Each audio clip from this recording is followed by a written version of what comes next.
I never used to mind working holidays. The overtime was good, and the store was mostly quiet. Still, there was something about Easter that always made me uneasy. Maybe it was the strange mix of forced cheer, the pastel decorations, the hollow-eyed plush bunnies, the rows of candy eggs, and the emptiness of the aisles after closing.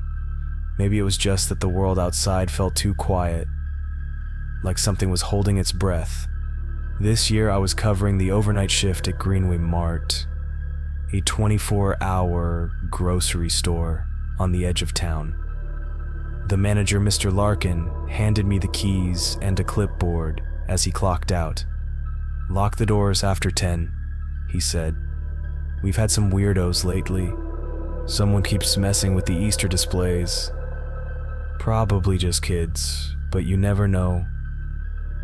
I nodded, not thinking much of it. The first few hours passed in a haze of restocking shelves and wiping down sticky freezer doors. Around midnight, I made my rounds, checking the security cameras. The parking lot was empty, except for my car and a battered minivan parked under the flickering street light. The Easter section, aisle 6, looked untouched, all plastic grass and chocolate bunnies lined up in neat rows. I was halfway through my second cup of coffee when I heard a soft crunching sound, like someone stepping on cellophane. I paused, listening. It came again, from somewhere in the middle of the store. I grabbed my flashlight and headed toward aisle 6. The air was thick with the scent of fake marshmallow and cheap chocolate. The sound stopped as soon as I entered the aisle. I swept the flashlight over the shelves. Everything looked normal, except for a single Easter basket lying on its side in the middle of the floor, its plastic grass spilling out in a tangled mess. I picked it up, frowning. The handle was snapped, as if someone had twisted it until it broke. I checked the rest of the aisle. Nothing else seemed out of place. I told myself it was probably just a careless customer, or maybe one of the baskets had fallen off the display. Back at the front, I checked the cameras again. The minivan was still there, engine off, windows dark. I couldn't see anyone inside. I made a note of the time, 12:47 a.m., and tried to focus on my restocking list. About an hour later, I was in the stockroom, unpacking a pallet of soda, when the intercom crackled to life. At first, I thought it was just static. Then I heard music, a slow, warped version of "Here Comes Peter Cottontail," the melody dragging and distorted. My skin prickled. I hadn't touched the intercom all night. I hurried to the front, heart thumping. The music stopped as soon as I entered the main aisle. I checked the registers, the doors, the windows. Everything was locked. The minivan was gone. I tried to laugh it off. Maybe the system was glitching. Maybe Mr. Larkin had left the music on a timer. Still, I couldn't shake the feeling that I was being watched. I went back to the security desk and rewound the camera footage. At first, everything looked normal. Then, at 1:12 a.m., I saw movement in aisle 6. A figure appeared at the edge of the frame, tall, hunched, wearing what looked like a dirty, oversized rabbit costume. The mask was cracked, one ear flopped to the side, the mouth stuck in a permanent toothy grin. The figure moved jerkily, almost limping, stopping at the Easter display. It crouched down, rummaged through the baskets, and pulled something from a bag slung over its shoulder. It placed the object, something small and white, into one of the baskets, then moved on to the next. The camera glitched, the image warping and flickering before the figure vanished from the frame. I stared at the screen, heart pounding. I rewound the footage, pausing on the moment the figure placed the object in the basket. I zoomed in, but the image was too blurry to make out any details. I felt a cold sweat break out on my neck. I called Mr. Larkin, but his phone went straight to voicemail. I thought about calling the police, but what would I say? Someone in a bunny costume broke into the store and messed with the Easter baskets. It sounded ridiculous, even to me. I decided to check the aisle again. I grabbed the heavy flashlight and made my way down the darkened rows of shelves. The store felt different now, smaller, the shadows deeper. I reached aisle 6 and stopped. The display was a mess. Several baskets had been overturned, their contents spilled across the floor. I crouched down and picked up one of the baskets. Nestled in the plastic grass was a small, white object. At first, I thought it was a piece of candy. Then I realized what it was. A tooth. An adult molar, stained and chipped. My stomach lurched. I checked the other baskets, more teeth. Some small, some large. Human, animal. I couldn't tell, and I didn't want to know. I backed away, nearly tripping over a fallen chocolate bunny. I heard a noise behind me, a soft dragging sound. I spun around, flashlight beam trembling. A figure stood at the end of the aisle, half hidden in shadow. The rabbit costume was even more grotesque up close. Dirty, matted fur, the mask's eyes uneven and lifeless. The figure held a basket in one hand, the other hand gripping a heavy bag. "Happy Easter," it rasped, the voice muffled and distorted by the mask. I stumbled backward, dropping the flashlight. It rolled across the floor, the beam spinning wildly. I turned and ran, heading for the emergency exit at the back of the store. I slammed into the door, fumbling with the lock. It wouldn't budge. I could hear the figure's footsteps, slow and deliberate, coming closer. I pounded on the door, screaming for help. The footsteps stopped. I turned, pressing myself against the cold metal. The rabbit stood a few feet away, head tilted to one side. It reached into the bag and pulled out another handful of teeth, letting them fall into a basket with a soft, rattling sound. "Gifts for the children," it whispered. I squeezed my eyes shut, bracing for the worst.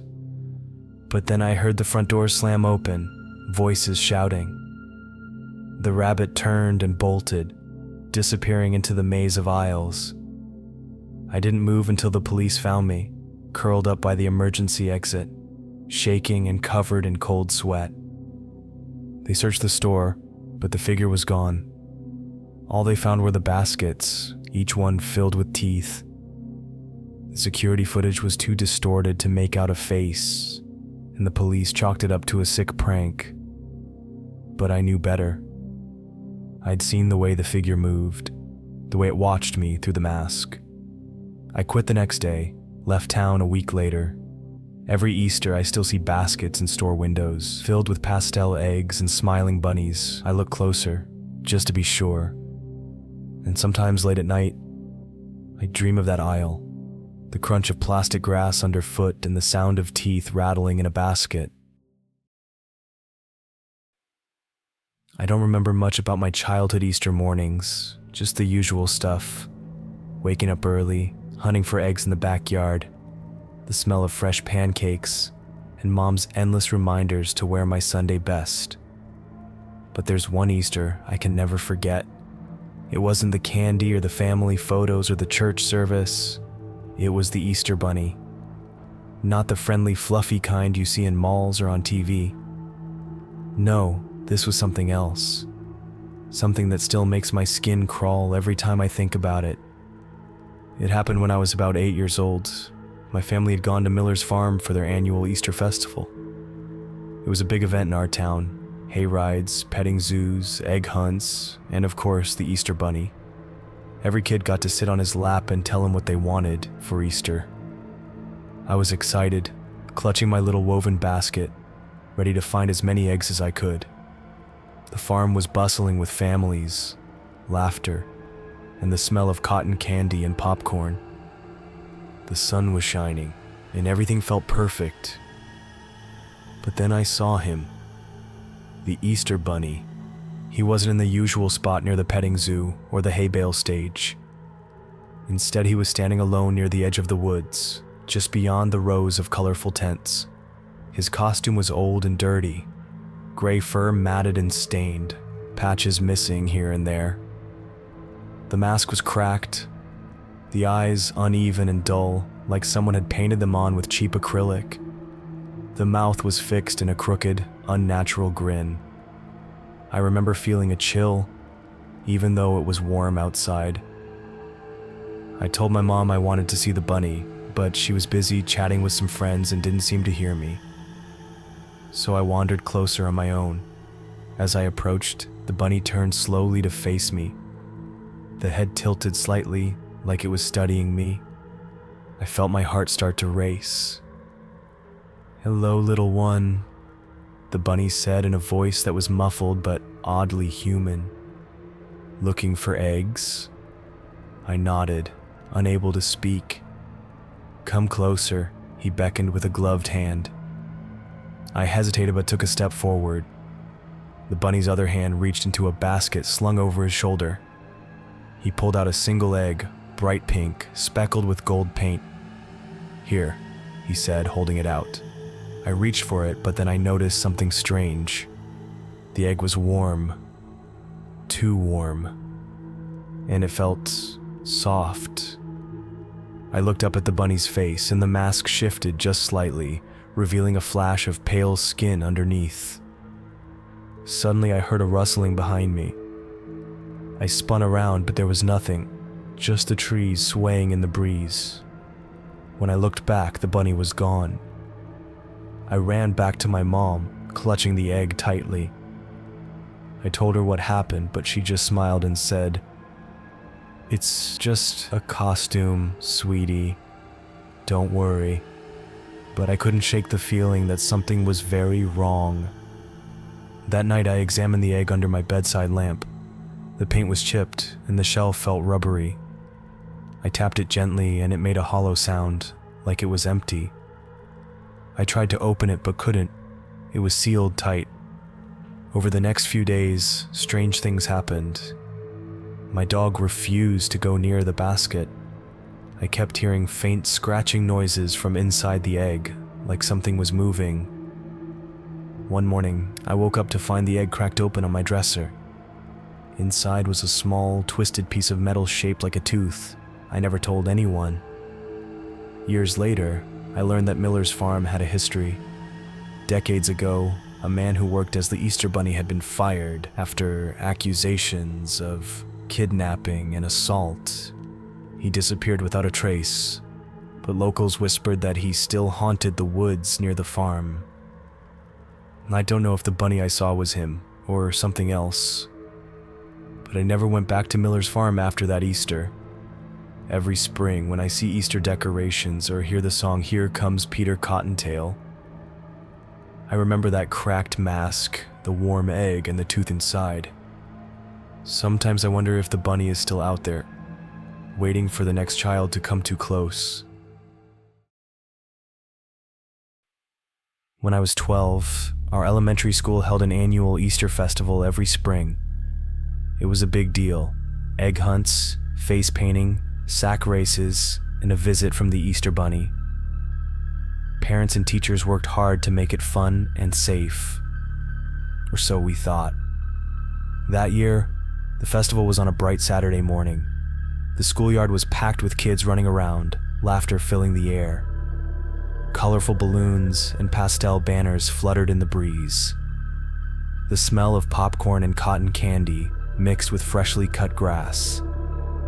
I was excited, clutching my basket, ready to find as many eggs as I could. My best friend Sarah was with me, and we were darting between the picnic tables and game booths. Then I noticed someone standing near the edge of the playground, just beyond the inflatable bunny bounce house. Not one of the teachers or parents I recognized.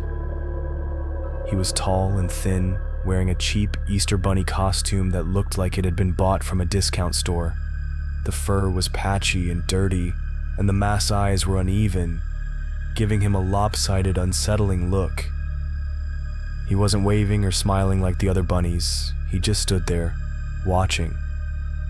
I nudged Sarah. "Do you see that guy? He looks weird." Sarah shrugged. "Maybe he's a new volunteer." But I didn't feel right about him. As the egg hunt started, kids scattered across the field. I kept glancing back at the strange bunny. He didn't move, just stood there, holding a basket, his gloved hands twitching slightly. Suddenly he started walking toward us. He grabbed Sarah's arm. "Let's go." We tried to weave through the crowd, but the bunny was quick. He caught up near the snack table and stopped us.